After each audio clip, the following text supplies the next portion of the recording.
السلام عليكم ورحمة الله. خبر كويس إن شاء الله النهاردة يا جماعة. خلاص أكد الوزير التموين علي مصلحي على إن هيتم إضافة المواليد الجدد على بطاقات التموين لبعض الفئات اللي هنقول عليها دلوقتي. وقال والخطوات والطريقة هنقولها برضو إن شاء الله في الفيديو.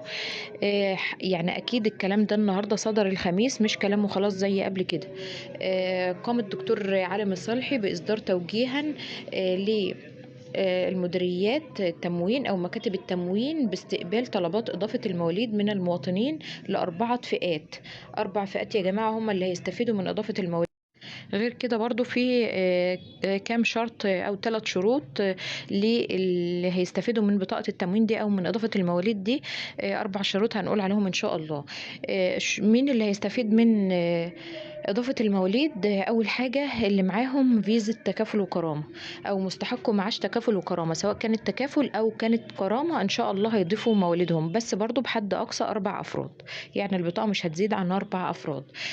تاني حاجة أصحاب كارت الخدمات المتكاملة، اللي هم يا جماعة عندهم عجز كلي أو جزئي، اللي هم بيبقوا أكتر من تكافل شوية، بيبقى لهم خدمات أكتر من تكافل وكرامة. تالت حاجة أبناء الشهداء وزوجاتهم وأبناء يعني والأسر البديلة، دول طبعا لهم الحق في أي حاجة نازلة جديد، دول بياخدوها أول حاجة طبعا. رابع حاجة أصحاب معاشات التضامن الاجتماعي، برضو كل دول هيقدموا يضيفوا المواليد الجدد، بس بشرط يا جماعة المواليد الجدد دول برضو اللي هيضيفوهم ما يقلوش عن 4 سنين، يعني اللي عنده أولاد أقل من 4 سنين مش هيتضافوا، اللي أكتر من 4 سنين هم دول اللي هيتضافوا. كمان في بعض المواقع اللي بتقول في شروط تانية ان ما يزيدش دخل الأسرة عن 3000 جنيه، او قبض رب الأسرة عن 3000 جنيه، برضو أصحاب المعاشات ما تكونش زايدة عن 2500 جنيه، وعدد المستفيدين من الأسرة ما يكونش يعني مش هيزيد عن 4 أفراد. كمان يا جماعة حاجة حابة أقولها أو أكد عليها، إن التقديم هيبقى من خلال مكاتب التموين مش من على النت خالص، يعني اللي هيضيف المواليد بتاعته يتوجه لمكتب التموين القريب ليه، مش يقدم من على النت. اللي هو لحد الآن قالوا من مكتب التموين، لسه ما أصدروش هيبقى فيه في النت ولا لأ، بس لحد الآن الأكيد أو مقتصرة على مكاتب التموين بس، مش على التقديم من النت، فاللي هيقدم يتجه لمكتب التموين. طبعا كل الكلام اللي فات كان كلام بس من غير حاجة يعني حكومية أو إصدار توجيه أو قرار أو أي حاجة، يعني كان كله كلام بس.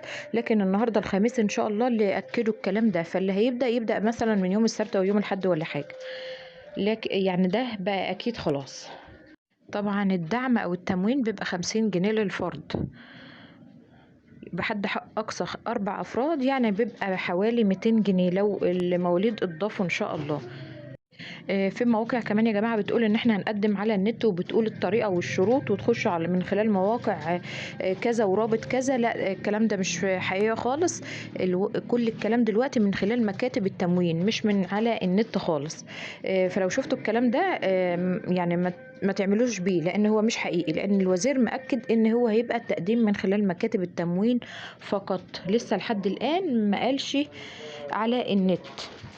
بأكد على كده لحد يعني يتكل على انه هو قدم خلاص، وهو يكون ما قدمش خالص، او جاله اخطار، او يعني فاكر ان هو قدم وهو ما قدمش خالص.